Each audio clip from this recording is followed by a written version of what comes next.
Hello guys, welcome back to my channel. আশা করছি তোমরা সবাই খুব খুব খুব ভালো আছো, আর আমিও খুব ভালো আছি। তো এখন আমি বসে গেছি সকাল সকাল সবজি কাটতে। আর সবজি কাটার কারণটা হলো, আজ কিন্তু আমার হাজব্যান্ডের একটা প্রিয় মাছ রান্না করব, সেটা হলো কালবাউস। আর কালবাউসে রান্না করব আজ কালিয়া। আদেও কালবাউসের কালিয়া হয় কি না আমি জানি না, কিন্তু আমি ফার্স্ট টাইম ট্রাই করছি কালবাউসের কালিয়া। যেভাবে কাতল মাছ বানায় আমি সেম প্রসেসেই রান্না করব, কিন্তু একটু নিজের মতন করে। তো যাই হোক, এখানে আলু সবজি সব কিছু কেটে নিচ্ছি, কেটে নিয়ে। আর তার থেকেও বড় কথা, এই মাছটা কিন্তু আমি খুব একটা পছন্দ করি না। আমার হাজব্যান্ডে খুব পছন্দ করে, কিন্তু আমার কেন জানি না এই মাছটার একটা গন্ধ লাগে, তার জন্য আমি খুব একটা খেতে পছন্দ করি না। কিন্তু যারা যারা এই মাছটা পছন্দ করে অবশ্যই আমাকে কমেন্ট করে জানিও। আর এই মাছটা কিভাবে মেনলি রান্না হয় তাও আমি বলতে পারবো না, কিন্তু আমাকে যেহেতু বলেছে কালিয়া রান্না করতে, তাই আমি আমার মতন করে রান্না করছি।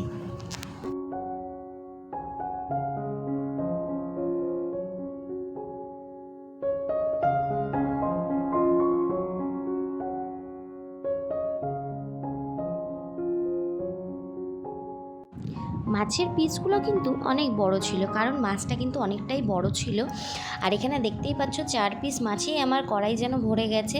তো এই এখন আমি মাছগুলোকে ভালো করে ভেজে নেব, ভেজে নিয়ে তারপরে আমি তরকারি রান্না করব। তো চলো ভিডিওটা দেখতে থাকো।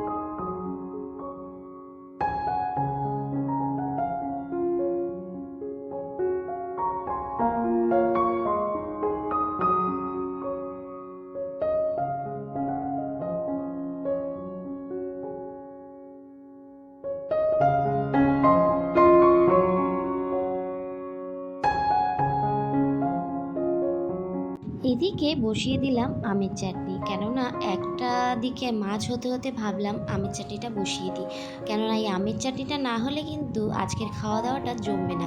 আর তারপরেও হলো, সবথেকে বড় কথা, আমার হাজব্যান্ড আজকাল দেখি ডেলি চাটনি খেতে খুব ভালোবাসে।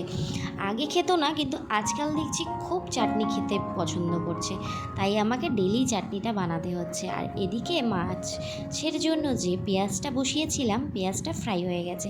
তার মধ্যে আমি দিয়ে দিলাম টমেটো আর একটা পেঁয়াজ, এটা পেস্ট। আর এটার মধ্যে আছে আদা রসুন আর জিরা আর কাঁচা লঙ্কা, সব কিছু দিয়ে ভালো করে পেস্ট করে নিয়েছি। আর এখন বিভিন্ন যা যা মশলা লাগবে সেগুলো আমি দিয়ে দিচ্ছি।